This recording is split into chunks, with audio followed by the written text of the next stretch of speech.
Sebenarnya, apa sih itu urapan?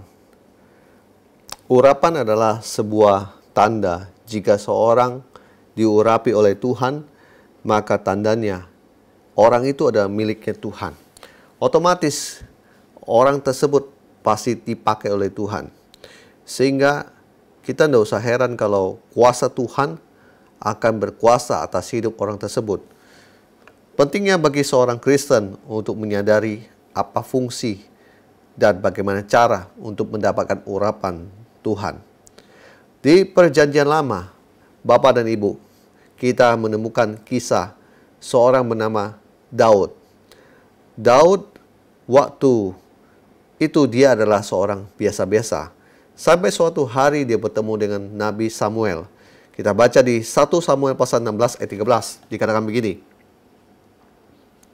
Samuel mengambil tabung tanduk yang berisi minyak itu dan mengurapi Daud di tengah-tengah saudaranya. Sejak hari itu dan seterusnya berkuasa roh Tuhan atas Daud. Lalu berangkatlah Samuel menuju Rama. Bapak dan Ibu, dicatat di sini bahwa ketika Daud diurapi, sejak hari itu dan seterusnya berkuasalah roh Tuhan atas dia. Dengan kata lain, Daud menjadi orang yang luar biasa. Dan kita boleh melihat memang Alkitab mencatat bahwa sebelum Daud diurapi, dia adalah seorang gembala dari domba-domba di padang rumput. Dia seorang yang tidak dianggap. Dia bukan siapa-siapa. Bahkan di antara saudaranya, dia bahkan seperti orang yang tidak terhitung. Hal ini bisa kita baca ceritanya waktu ditanya oleh Nabi Samuel, masih adakah anak-anakmu yang lain? Nah, di sini saya bisa menemukan bahwa Daud ini kurang dianggap. Daud ini tidak diperhitungkan. Sampai ketika Nabi Samuel mengurapi dia, Daud menjadi sosok yang luar biasa.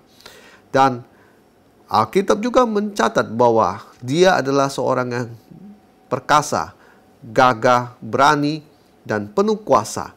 Dia mengalahkan jagoannya tentara orang Filistin yang tingginya 3,2 meter, namanya Goliat. Kemudian Daud diangkat menjadi raja atas bangsa Israel. Setiap kali Raja Daud berperang, dia selalu mendapatkan kemenangan. Lalu di Perjanjian Baru kita juga bisa melihat ada Tuhan Yesus.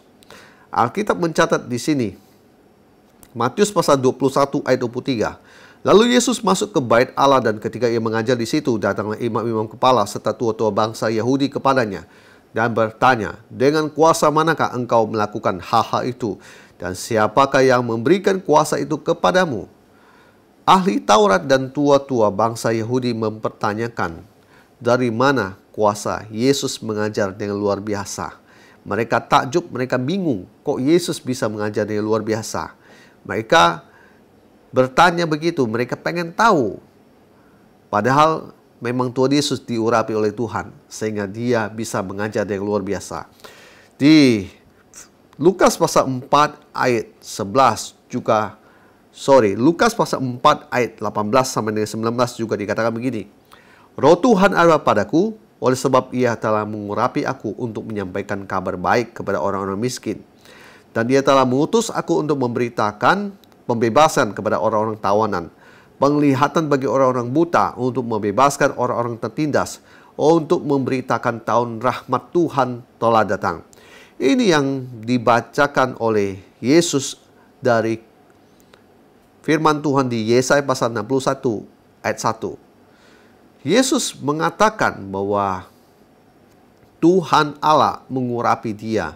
Untuk apa? Untuk menyampaikan kabar baik kepada orang-orang miskin dan untuk memberitakan pembebasan pada orang-orang tawanan, penglihatan bagi orang-orang buta, untuk membebaskan orang-orang tertindas, dan untuk memberitakan tahun rahmat Tuhan telah datang. Hal yang sama juga dikatakan di Kisah Para Rasul pasal 10 ayat 38. Dikatakan begini, yaitu tentang Yesus dari Nazaret, bagaimana Allah mengurapi dia dengan Roh Kudus dan kuat kuasa. Dia yang berjalan keliling sambil berbuat baik dan menyembuhkan semua orang dikuasai iblis. Sebab Allah menyertai dia. Haleluya. Di sini dikatakan Allah mengurapi Yesus dengan Roh Kudus dan kuat kuasa untuk dia berjalan keliling sambil berbuat baik, menyembuhkan semua orang dikuasai iblis. Jadi Tuhan Yesus diurapi untuk menyembuhkan semua orang dikuasai oleh iblis. Dan dikatakan begini, sebab Allah menyertai dia. Karena kuasa Tuhan menyertai dia, urapan itu bekerja dengan dahsyat dan luar biasa. Puji nama Tuhan. Hal-hal yang perlu kita ketahui tentang urapan Tuhan itu begini, Bapak dan Ibu. Pertama, saya mau bilang gini, urapan itu tidak bisa diperoleh dengan berpuasa. Ada begitu banyak hamba Tuhan mengajarkan bahwa kalau kita mau mendapatkan urapan, kita harus berpuasa. Itu adalah pengajaran yang salah. Saya sudah buktikan dengan saya berpuasa, tidak ada urapan. Jadi saya menganggap itu omong kosong. Dan Bapak dan Ibu juga bisa melihat bahwa cara ini adalah cara yang tidak benar. Sebab cara mendapatkan urapan Tuhan bukan seperti orang belajar ilmu tenaga dalam, di mana mereka harus berpuasa 40 hari, 30 hari. Supaya apa? Supaya ilmunya makin tinggi. Dan ini pengajaran yang tidak benar. Yang berikutnya begini. Tuhan tidak sembarang memberikan urapannya. Urapan itu dia berikan kepada siapa dia berkenan. Yang berikutnya lagi. Urapan diberikan kepada siapa yang merindukan untuk diurapi. Haleluya. Berikut cara-cara mendapatkan urapan. Kita akan melihat satu orang yang bernama Musa. Begini. Di Keluaran pasal 34 ayat 29 sampai 30 dikatakan begini. Ketika Musa turun dari gunung Sinai, kedua roh hukum Allah ada di tangan Musa. Ketika ia turun dari gunung itu, tidaklah ia tahu bahwa kulit mukanya bercahaya, oleh karena ia telah berbicara dengan Tuhan. Ketika Harun dan segala orang Israel melihat Musa, tampak kulit mukanya bercahaya, maka takutlah mereka mendekati dia. Yang pertama, cara mendapatkan urapan Tuhan. Setiap hari mencari wajah Tuhan dan menyembah dia. Haleluya.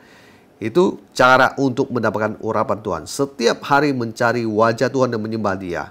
Alkitab sudah mencatat dengan jelas bahwa Musa ketika dia bertemu dengan Tuhan, dikatakan dia berbicara dengan Tuhan bahwa kulit mukanya bercahaya. Karena apa? Karena dia mencari Tuhan. Dia berbicara dengan Tuhan. Urapan itu turun atas dia, menyebabkan kulit di mukanya itu bercahaya.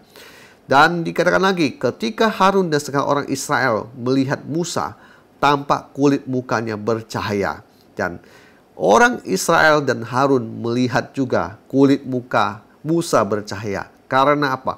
Karena urapan Tuhan. Dikatakan lagi, maka takutlah mereka mendekati dia. Kenapa mereka takut? Karena ada urapan Tuhan atas hidup Musa. Haleluya. Dan kita bisa melihat begini. Kalau Musa sering bertemu dengan Tuhan, urapan itu dia dapat. Wajah dia bercahaya. Dan hal yang sama juga saya percaya begini. Setiap hari ketika Anda memberi waktu Anda untuk bertemu dengan Tuhan dalam doa, pujian, penyembahan, dan firman Tuhan, Anda juga pasti akan mendapatkan urapan Tuhan. Jadi, semakin Anda sering setiap hari bertemu dengan Tuhan dalam doa, pujian, penyembahan, dan firman Tuhan, Anda pasti diurapi oleh Tuhan. Walaupun Anda mungkin tidak berasa ada apa dan sebagainya.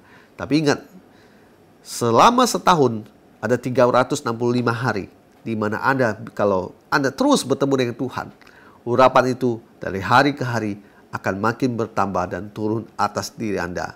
Puji nama Tuhan. Yang kedua, cara mendapatkan urapan Tuhan. Impartasi lewat hamba Tuhan yang diurapi.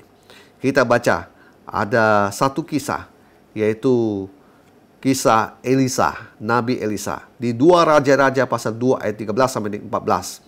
Sesudah itu Elisa memungut jubah Elia yang telah terjatuh Ia berjalan hendak pulang dan berdiri di tepi sungai Yordan. Ia mengambil jubah Elia yang telah terjatuh itu, dipukulnya ke atas air itu sambil berseru, "Di manakah Tuhan Allah Elia?" Ia memukul air itu, lalu terbagi ke sebelah sini dan ke sebelah sana. Maka menyeberanglah Elisa. Elisa mendapatkan urapan 2 kali dari Nabi Elia saat ia meminta kepada Nabi Elia, dan dia waktu mengambil jubah Elia yang terjatuh itu adalah pada saat dia mengambilnya, itu adalah sebuah simbol pengurapan Tuhan sudah turun atas Elisa. Dan Bapak dan Ibu bisa melihat ada berbagai acara-acara KKR di mana ada impartasi urapan Tuhan, dan pada saat orang-orang merindukan itu, dia bisa untuk dia maju ke depan untuk menerima urapan dari Tuhan. Dan Bapak dan Ibu, pada saat orang itu menerima impartasi itu, maka saya percaya urapan Tuhan itu sudah turun atas orang tersebut. Yang terakhir, nomor 3, begini. Cara mendapat urapan Tuhan lewat Anda merendahkan hati dan melayani orang-orang yang Tuhan urapi. Bapak dan Ibu, kita boleh melihat di 1 Raja-Raja pasal 19 ayat 20 sampai 21. Saya akan bacakan. Lalu Elisa meninggalkan lembu itu dan berlari mengikuti Elia. Katanya, "Biarkanlah aku mencium ayahku dan ibuku dahulu, lalu aku akan mengikuti engkau." Jawabnya kepadanya, "Baiklah, pulanglah dahulu dan ingatlah apa yang telah kuperbuat kepadamu." Lalu ia berbalik daripada Elia. Ia mengambil pasangan lembu itu, menyembelinya dan memasak dagingnya dengan bajak lembu itu sebagai kayu api. Ia memberikan daging itu kepada orang-orangnya, kemudian makanlah mereka. Sesudah itu bersiaplah ia lalu mengikuti Elia dan menjadi pelayannya. Puji nama Tuhan. Bapak dan Ibu, awal dari Elisa bertemu dengan Elia sudah dikatakan dengan jelas. Waktu dia memanggil Elisa, dia melihat dia, dan kemudian Elisa berkata begini, biar dia mau pamit dulu sama bapaknya sama ibunya. Lalu dikatakan begini, "Aku akan mengikuti engkau." Ini ada sebuah statement bahwa dia mau menjadi pelayannya Elia. Saya katakan lagi, dia mau menjadi pelayannya Elia. Diperhitungkan bahwa Elisa mengikuti Elia dalam arti dia melayani Nabi Elia itu selama 8 tahun. Bapak dan Ibu, 8 tahun ini bukan waktu yang singkat. Pastinya Nabi Elia ini kita pasti boleh mengenal. Kalau Nabi itu umumnya karakternya pasti keras, kasar. Kalau dia ngomong nggak mungkin lembut. Saya katakan sekali lagi, kalau Nabi ngomong pasti tidak akan mungkin lembut. Pasti kasar, keras. Dan bayangkan 8 tahun dia harus mengalami proses merendahkan hati melayani Nabi Elia. Elisa menunjukkan sebuah sikap yang sangat baik, yang patuh dan nurut. Dia melayani orang-orang yang Tuhan urapi. Dan kalau kita melihat juga di ayat 1 Raja-Raja pasal 19 ayat 20 sampai 21 dikatakan begini. Elisa ini dia mengambil pasangan lembu dia sembeli dan dia masak dagingnya dengan bajaknya. Itu dikatakan dia memasak dagingnya, dia mempersembahkan korban, dia melakukan itu. Kemudian dia bakar bajak lembunya itu, jadikan kayu api. Dan kemudian setelah makan, ia mengikuti Elia dan menjadi pelayannya. Apa maksud ini semua? Sebenarnya maksudnya ada begini, Bapak dan Ibu. Elisa meninggalkan profesi dia sebagai seorang yang punya ternak, dan dia mungkin seorang pengusaha, dan dia punya banyak lembu, sapi atau apa. Dan Alkitab mencatat ketika panggilan Tuhan itu datang pada dia, dia nggak peduli dengan semua itu dan dia tinggalkan itu semua dan dia ikut Elia. Dia ikut Elia. Bapak dan Ibu, begini, tidak ada urapan yang turun dengan instan. Yang ada adalah Tuhan mau Anda merendahkan hati dan melayani orang-orang yang Tuhan utus kepada Anda. Anda tahu tuh orang punya urapan. Anda melayani dia mulai dari bawah. Anda melayani dia bagaikan di Kolose pasal 3. Bagaikan Anda melayani dia seperti Anda melayani Tuhan. Anda melakukannya seperti Anda melakukannya bagi Tuhan. Puji nama Tuhan. Ketika Anda melakukan itu, Tuhan pastinya akan memberikan Anda urapan. Bapak dan Ibu, saya dalam pengalaman rohani saya punya orang-orang yang dulu saya anggap sebagai mentor. Saya melayani dia dari bawah. Saya mengangkat koper dia, saya melayani dia, saya menyiapkan segala yang dia perlukan. Saya bahkan menunjuk jalan dan lain sebagainya untuk dia pada saat dia akan pelayanan dan sebagainya. Saya melayani bertahun-tahun. Tak heran kalau ada saja urapan-urapan itu yang saya tahu itu dulu saya tidak punya, tapi saya sekarang punya. Dan urapan itu sangat persis yang dia punya. Dan saya tahu bahwa itu urapan datangnya dari Tuhan. Dan Tuhan memberikan saya urapan yang dimiliki oleh hamba tersebut dan saya juga punya.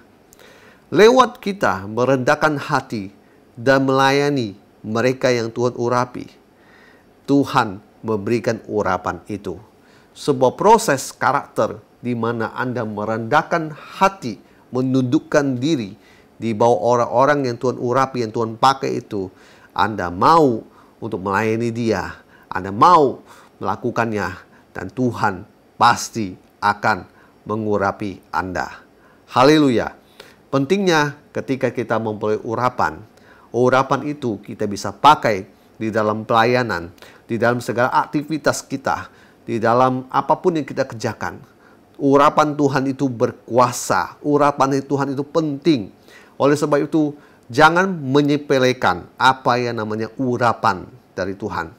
Saya sangat diberkati dengan apa yang Tuhan berikan dalam hidup saya, yaitu urapan. Tanpa urapan, khotbah saya cuma hanya sebuah pidato saja. Dan Anda yang mendengarkan pasti akan merasa bosan sekali. Tanpa urapan Tuhan, saya tumpang tangan ke orang nggak akan sembuh. Orang yang sakit tetap sakit. Orang yang bermasalah tetap bermasalah. Tanpa urapan, ketika saya mendatangi kelompok preman, mereka tidak akan bertobat ketika saya memberitakan Injil. Tetapi dengan urapan Tuhan, saat saya mendatangi kelompok preman, dimanapun, entah itu di Manado, di Kalbar, dimanapun, saya memberitakan Injil. Ada kuasa Tuhan menarik orang-orang tersebut untuk percaya sama Yesus. Itulah gunanya urapan Tuhan dalam hidup kita. Puji nama Tuhan Yesus. Haleluya. Amin.